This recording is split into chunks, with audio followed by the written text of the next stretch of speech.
Hey guys, Veebat here with another V-Plays, taking a look at the BVP-212, the Tier 9 version of the Batwing. And at first glance, you're kind of like, this is kind of just a 210 at Tier 9.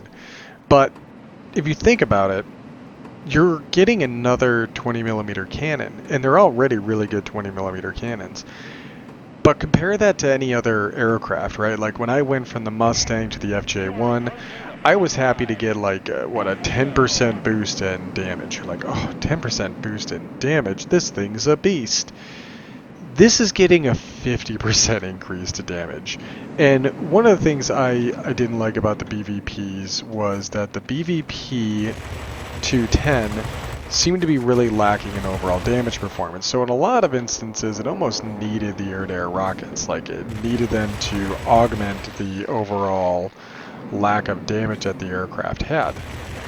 So now we're looking at a platform that has some pretty good air-to-air damage, like a huge increase, and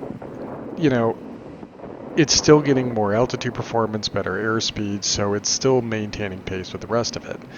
But then I thought about the air-to-air rockets, and I'm like, man, you know what? The air-to-air rockets, it's actually lacking, isn't it? Because the air-to-air rockets, you're only getting...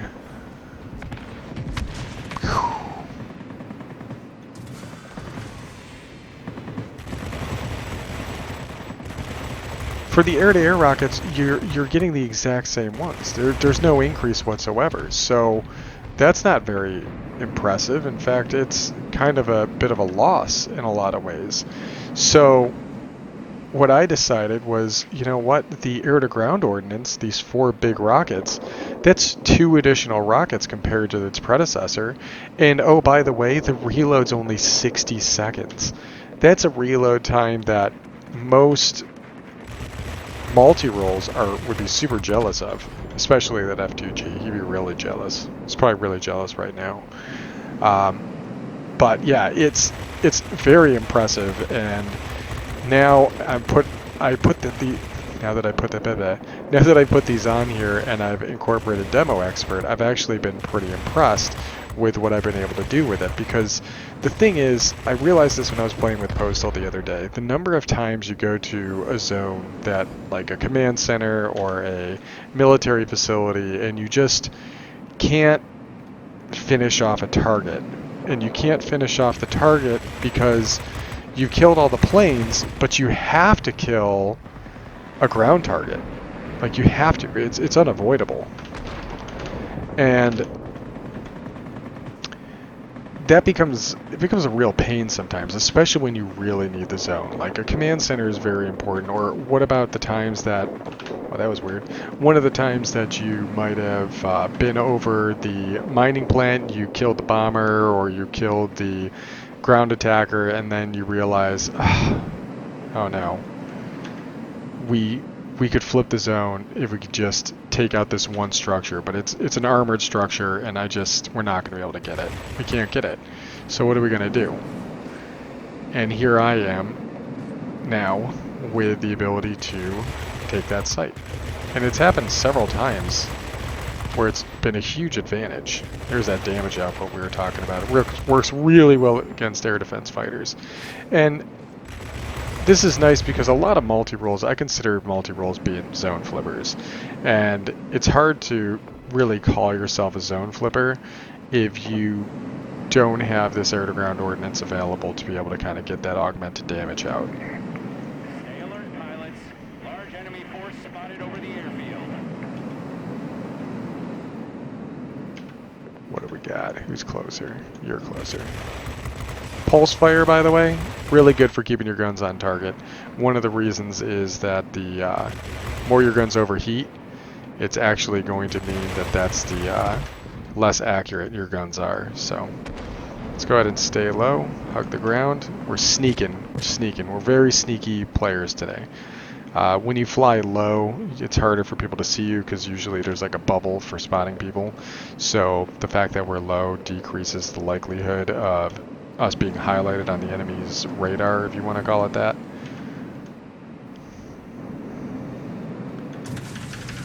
That will just help.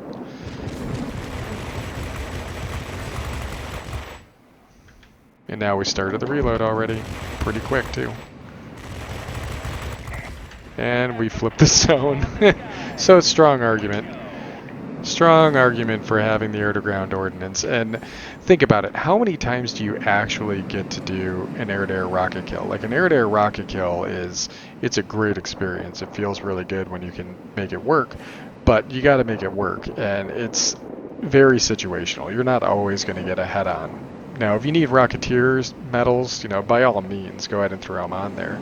But I think it works better on the 210 numbers-wise. But this is also getting us ready. This is getting us ready for the biggest mistake I'll make in the game, which is buying the I-215. I like Santa. He's a really good player.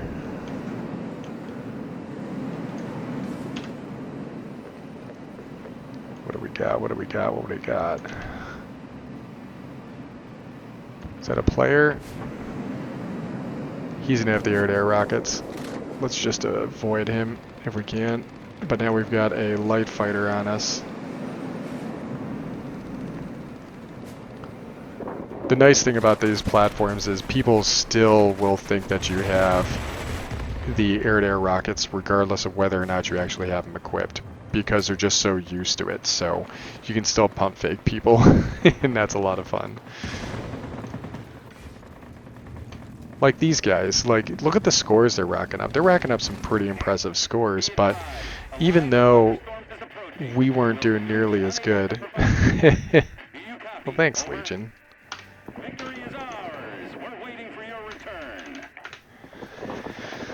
Ooh, we managed to capture quite a bit when it comes to capture zones. Look at this, 5 sectors captured. 5 sectors captured. That's awesome. That's what won the game. It had nothing to do with how well we played air-to-air. And air-to-air is fun, but it's not always a necessity. And a multi-role's ability to flip the zone and kind of operate on the periphery, as I've said many times before, is what makes a multi-role so powerful in the right hands. So once you get used to them, and you're not going right for the center for the big fight, I mean, you can get in there when everybody else is in there and be just a force multiplier, but you're not going to be the first one in. Never be the first one in a multi-role. Everything can either outturn you or outpace you, and you got to play this game of rock, paper, scissors, and if you get 2 people on you, there's nothing you can do.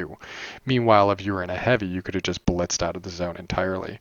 Man, that match was pretty quick. These guys didn't have much of a chance.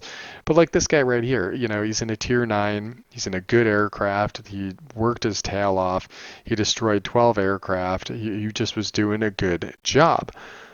But I was able to zip in there and we took out a couple of ground targets. We did 11,000 damage to ground targets and we got 290 capture points, which isn't a lot, but we managed to capture 5 zones by zipping across the battlefield and being able to help our teammates out. And that's what a multi-role is really meant to do. So what I've essentially done is I've taken the 212 and I made it into a regular multi-role, which isn't exciting. But, it is what it is. The upgrade tree. This is really cool about these platforms in general, because you'll note as I start opening all of these, if you check the bottom portion for compatibility, you'll see that the 210 is written in the bottom for all of these. So if you fully upgraded the 210 before you went to this airframe, you're all set. And in addition to that, if you have gone down any other German line and worked it all the way to its fruition, like if you've got P1101, or you've got an HG3, or you have the 1102 ground attacker. Is it the 1102? Can't remember. Yeah, the 1102 Bravo. You've unlocked the 2 engines, the Jumo 004E and the HES or HES 011, whatever the heck this is called. You already unlocked it. So when I got this plane, all I had to do was buy the modules. All I had to do was buy them. I didn't actually need to research anything. So I was good to go right from the get-go, which is why we're already up to 47,000 experience on this plane. I've probably flown 10, 12 matches in it. Not much at all. And up until this morning, I've flown 4 battles with these rockets, and I've had win after win because you can play it so strategically, and nobody expects to see you using air-to-ground ordnance on this. And it is getting you ready for the 215, because the 215, as you can see right here, it's going to get the exact same rockets, which is nice. So it's going to get these exact same rockets. I'm going to assume it's going to have the same reload time of 60 seconds, and if that's true, holy cow. And again, back to the conversation about the guns. We got a 50% increase from the 210 to the 212. The 212 to the 215, mathematically it's less, but these four cannons are going to be equivalent to what you have on like your 1092 and your 1101, which are really good guns. They have high shell velocity, they have high rate of fire. You burst them, you can do quite a bit of damage. And to really add icing to the cake, guys, you also get to do the air-to-air rockets.